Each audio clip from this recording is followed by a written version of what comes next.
The president has said a few times that he was going to speak to President Xi, but he hasn't since before the inauguration. Beijing keeps denying that there was any contact. Do you have anything scheduled?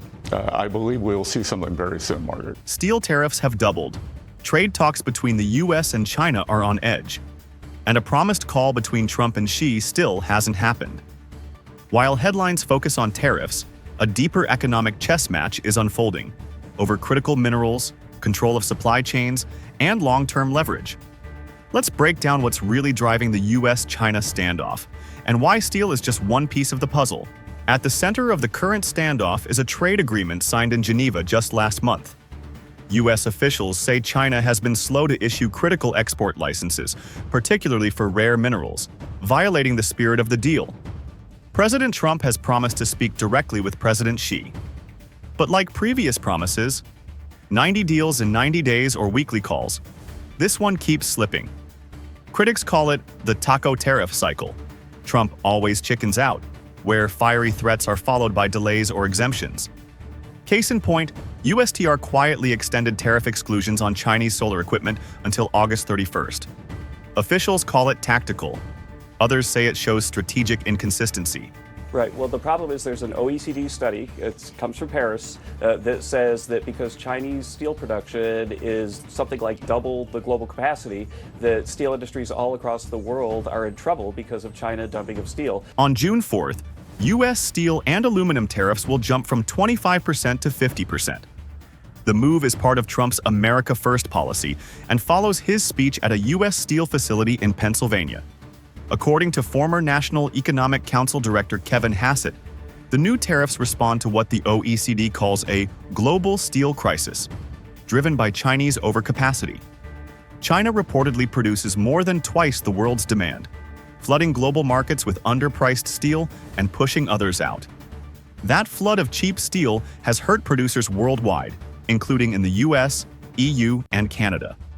Trump's team argues higher tariffs are needed to protect domestic manufacturing and critical infrastructure.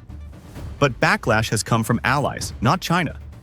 Canada and Australia argue they're being penalized for a problem they didn't create. Canadian officials warn the tariffs threaten cross-border supply chains under the USMCA. Australia fears losing a major export market. So while the policy targets China's dominance, its ripple effects are straining U.S. trade relationships across allied countries.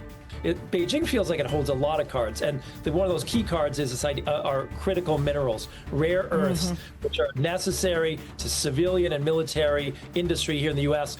And while the U.S. raises tariffs, China is playing the long game.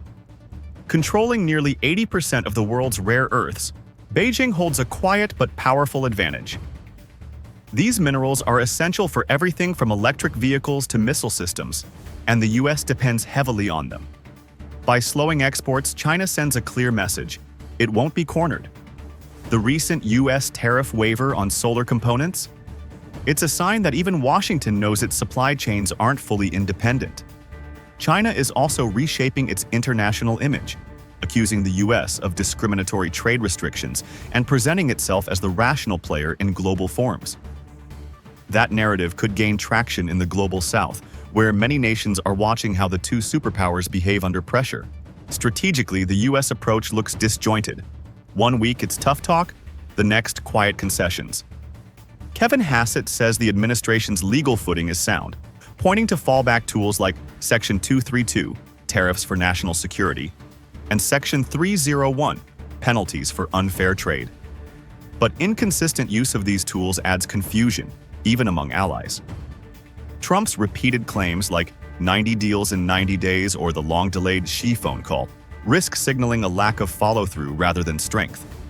By contrast, China looks measured and aligned. That steady posture doesn't make headlines, but it shapes leverage at the negotiating table. With tariffs rising and critical minerals in play, the U.S.-China trade balance is more fragile than ever. Will the Trump-Xi call unlock progress or just kick the can down the road? For more clear, fact-based insight on global trade, don't forget to like and subscribe. We'll see you in the next breakdown. Thanks for watching.